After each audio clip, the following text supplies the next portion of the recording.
परिचय। अधिकतर परिस्थितियों में हमारे आसपास की चीजों में कुछ न कुछ बदलाव होता है। इनमें से कुछ बदलाव अस्थायी, जिनमें कुछ नए तत्व ना बने, उन्हें भौतिक बदलाव कहते हैं। कुछ अन्य बदलावों में नए तत्व बनते हैं और कुछ अपनी पहचान खो देते हैं। इस तरह के बदलावों में हम मूल वस्तु को वापस नहीं ला सकते, जिसका सीधा और सामान्य मतलब यही है। उन्हें स्थायी बदलाव के तौर पर जाना जाता है। उदाहरणार्थ, कागज के जलने पर कार्बन का बनना। जब कागज जला दिया जाता है तो कार्बन के कण राख बन जाते हैं। इनको दोबारा से कागज नहीं बनाया जा सकता। इस तरह ये स्थायी रासायनिक परिवर्तन है।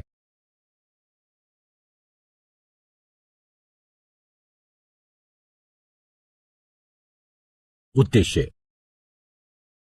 इस पाठ के अंत में आप निम्न करने में सक्षम हो जाएंगे: रासायनिक परिवर्तन को पहचानना, रासायनिक प्रतिक्रिया के समीकरण लिखना, रासायनिक परिवर्तन को वर्गीकृत करना, विभिन्न तरह के रासायनिक प्रतिक्रियाओं के उदाहरणों की सूची बनाना। रासायनिक अभिक्रियाएं।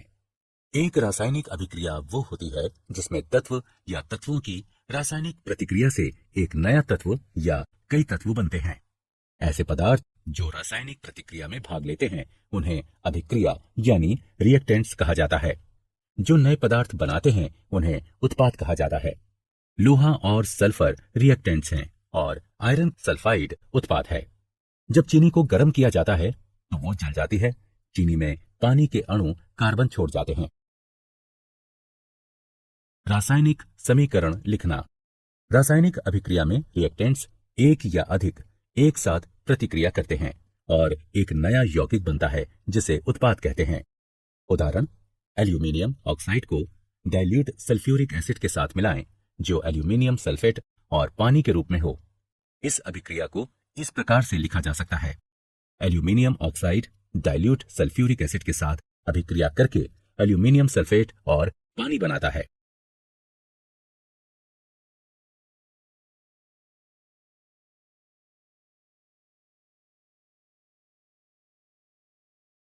रासायनिक समीकरण लिखने के लिए निम्नलिखित तरीके अपनाए जाते हैं। अभिकारकों के प्रतीक और सूत्रों को पहले बाईं ओर लिखा जाता है। यदि एक से ज्यादा उत्पाद हों तो उनके बीच योग धन चिन्ह लगाकर उन्हें अलग अलग दर्शाते हैं। एल्यूमिनियम ऑक्साइड और डाइल्यूट सल्फ्यूरिक एसिड को इस तरह लिखते हैं। तीर का सिरा उत्पाद की ओर होता है जो उत्पाद के रूप में अभिक्रिया होने को दर्शाता है। प्रतीक और सूत्र यौगिकों के गठन यानी उत्पाद को तीर के निशान के बाद दाईं ओर लिखते हैं और ये दर्शाता है कि इसका गठन हुआ है। यहाँ पर एक योग धन चिन्ह भी दो यौगिकों के बीच अलग अलग जगहों पर लगाया जाता है।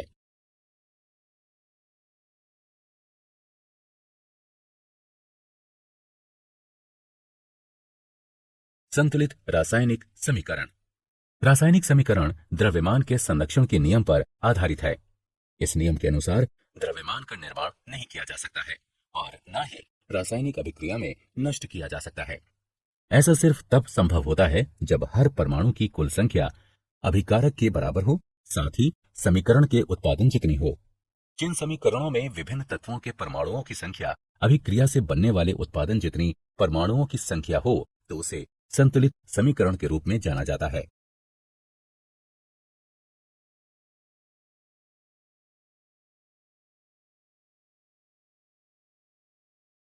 संतुलित समीकरण।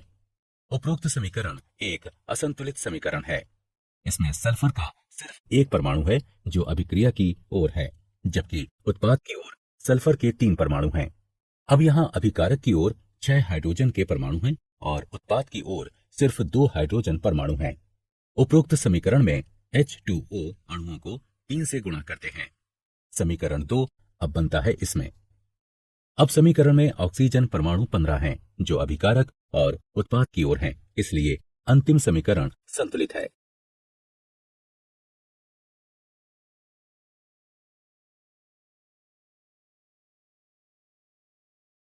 रासायनिक अभिक्रियाओं के प्रकार। तत्वों और यौगिकों के मिश्रण से कई तरह के पदार्थ बनते हैं। लाखों यौगिक तत्वों या यौगिकों की रासायनिक अभिक्रियाओं से बनते हैं। रासायनिक अभिक्रियाओं में तापमान, दबाव, प्रकाश की उपस्थिति आदि के रूप में विभिन्न परिस्थितियों की आवश्यकता होती है। रासायनिक अभिक्रियाएं कई प्रकार की प्रणालियों में घटित होती हैं, जैसे कि मानव शरीर, पौधे, उद्योग, प्रकृति आदि। रासायनिक अभिक्रियाओं के 4 प्रकार होते हैं, जो कि इस प्रकार हैं: संयोजन अभिक्रिया, अपघटन अभिक्रिया, विस्थापन अभिक्रिया, द्विविस्थापन अभिक्रिया।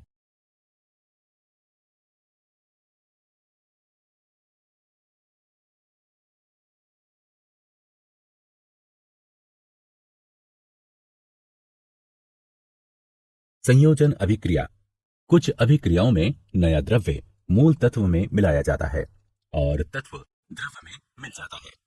इस तरह की अभिक्रिया को संयोजन या संश्लेषण अभिक्रिया कहते हैं। संयोजन अभिक्रियाएं वो होती हैं जिनमें एक तत्व किसी दूसरे के साथ अभिक्रिया करके एक यौगिक बनाता है। ऐसी अभिक्रियाओं को संश्लेषण अभिक्रियाएं भी कहते हैं। उदाहरणार्थ, हाइड्रोजन को ऑक्सीजन से मिलाने पर पानी बनता है। संयोजन अभिक्रियाएं: एक मैग्नीशियम रिबन लें और उस पर लौ की गर्मी दें। इसके जलने से चमकदार सफेद रोशनी निकलती है। मैग्नीशियम रिबन सफेद पाउडर में बदल जाता है। पाउडर में थोड़ा पानी मिलाएं और लाल लिटमस पर एक ड्रॉप रखें। लाल लिटमस नीला हो जाता है। ऐसा संयोजन अभिक्रिया से होता है। ऑक्सीजन हवा में मैग्नीशियम के साथ मिलकर सफेद पाउडर मैग्नीशियम ऑक्साइड MgO बनाती है। मैग्नीशियम ऑक्साइड पानी के साथ मिलकर मैग्नीशियम हाइड्रोक्साइड बनाता है। इसमें लाल लिटमस नीला हो जाता है।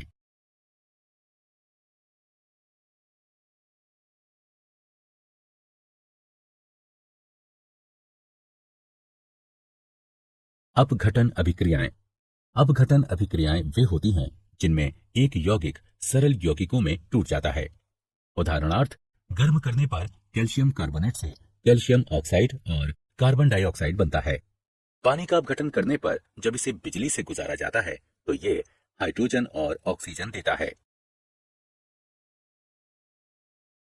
अपघटन अभिक्रियाएं: संगमरमर का एक टुकड़ा लें, इसे चिमटे से पकड़ें, कुछ समय के लिए इस पर आग की गर्मी दें, इसे ठंडा होने दें, इसे पानी में डाल दें, फिर इसमें लाल लिटमस डालें। इस तरह लाल लिटमस नीले रंग में बदल जाता है।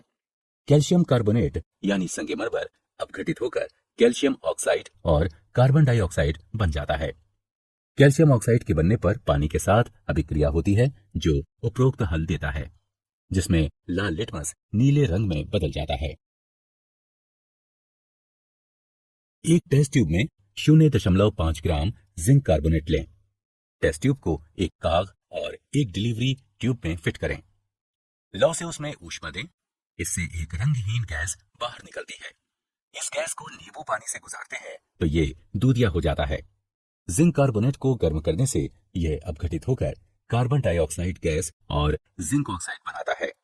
कार्बन डाइऑक्साइड नींबू पानी को दूधिया कर देती है। एक चाइना डिश में 1.0 ग्राम फेरस सल्फेट लेकर गर्म करें। तेज गर्म करने पर फेरस सल्फेट का रंग हरे से बदलकर भूरा हो जाता है। एक तीखी महकदार गैस भी इससे बाहर निकलती है। ऐसा फेरस सल्फेट के अपघटन की वजह से होता है, जो ब्राउन फेरिक ऑक्साइड और SO2 और SO3 जैसी तीखी महकदार वाली गैस निकलती है।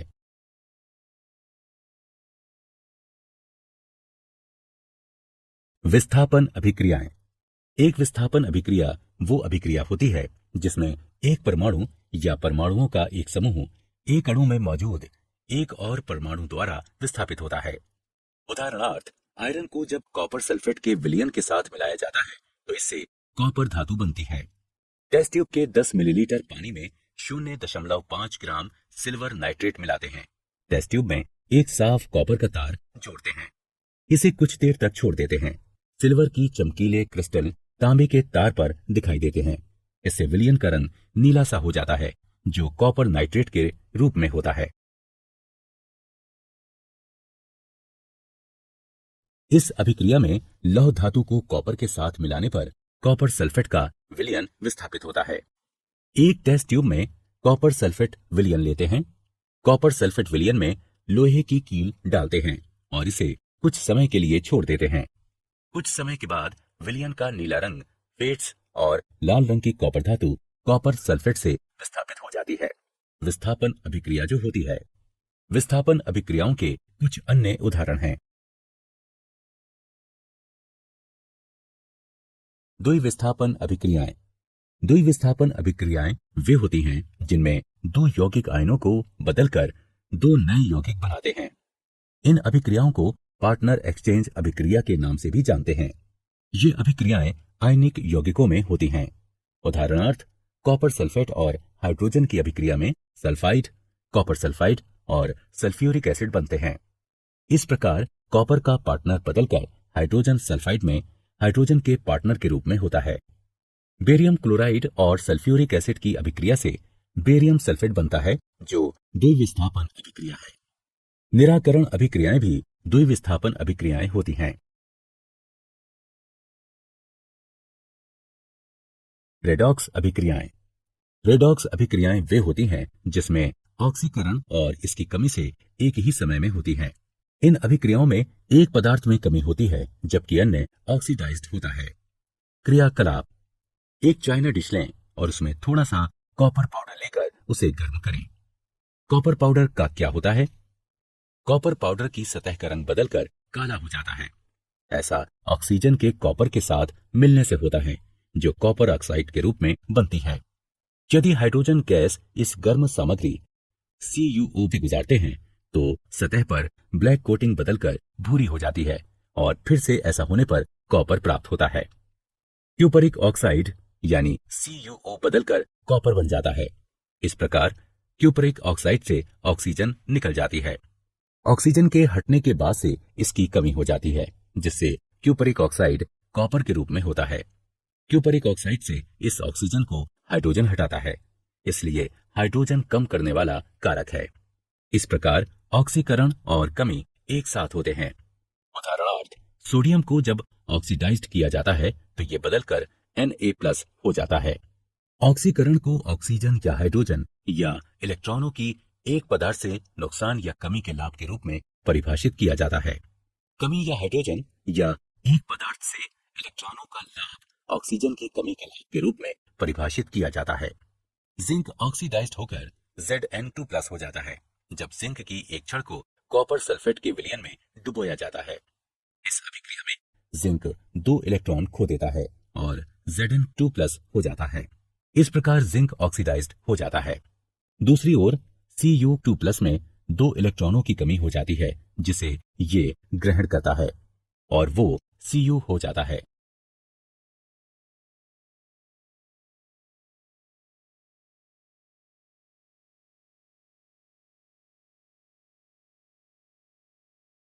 क्षारण। आपने देखा होगा कि लोहे के बने पुराने गेट पर लालिमा युक्त भूरे रंग की परत चढ़ जाती है। लोहे की चीजों में लालिमा युक्त भूरा रंग एक जंग होता है। कुछ अन्य सामग्री में भी इसी तरह का जंग लगता है। चांदी पर काली परत और कॉपर पर हरे रंग की परत भी इसी तरह के उदाहरण हैं। जंग एक प्रक्रिया है जो धातुओं को धीरे धीरे बाहरी हवा, नमी या उनकी सतह के हिसाब से रासायनिक क्रिया की वजह से होती है।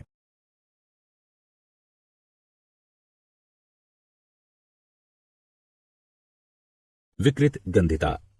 अगर एक धातु में अभिक्रियाशील होती है, इसकी सतह पर धीरे धीरे ऑक्सीजन और पानी यानी नमी की मार पड़ सकती है। धातु हवा में मौजूद ऑक्सीजन और पानी के वाष्प के साथ अभिक्रिया करके यौगिक बनाता है। इन यौगिकों के बनने से धातु की सतह पर असर होता है। इससे धातु की सतह कमजोर हो जाती है। धातु की सतह पर यौगिकों के बनने से धीरे धीरे उसकी सतह और कमजोर हो जाती है और फिर हवा और पानी की वजह से इसे नुकसान होता है। यह प्रक्रिया आगे भी चलती रहती है। इस तरह हवा और पानी धीरे धीरे पूरी धातु को ही नष्ट कर देते हैं। जब हम खाद्य सामग्री, वसा या तेल को लंबे समय तक रखते हैं तो ये वकृत गंधी हो जाते हैं और एक समय के बाद इसके दुर्गंध और स्वाद बदल जाते हैं। ऐसा खाद्य सामग्री के बासी हो जाने की वजह से होता है।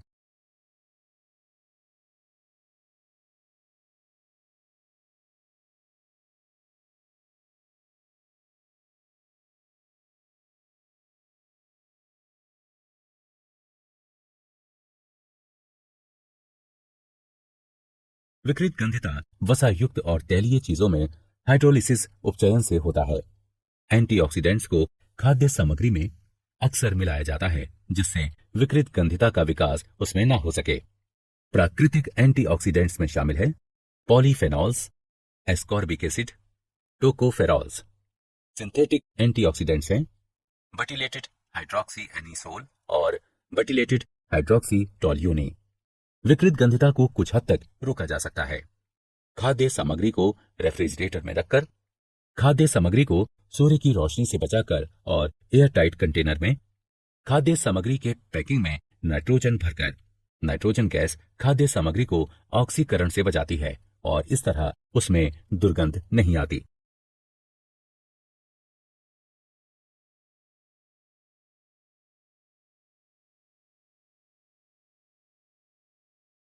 क्या आप जानते हैं स्लैट चूने का उत्पादन CaOS जमा H2OL गिव्स CaOH2AQ की अभिक्रिया से होता है, जिसका प्रयोग दीवारों की पुताई में किया जाता है।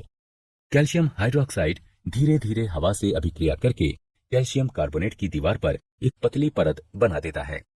कैल्शियम कार्बोनेट इसके बनने के 2-3 दिन बाद दीवार की सफेदी में बेहतर चमक ला देता है। दिलचस्प यह है कि संगमरमर का रासायनिक सूत्र भी CaCO3 है।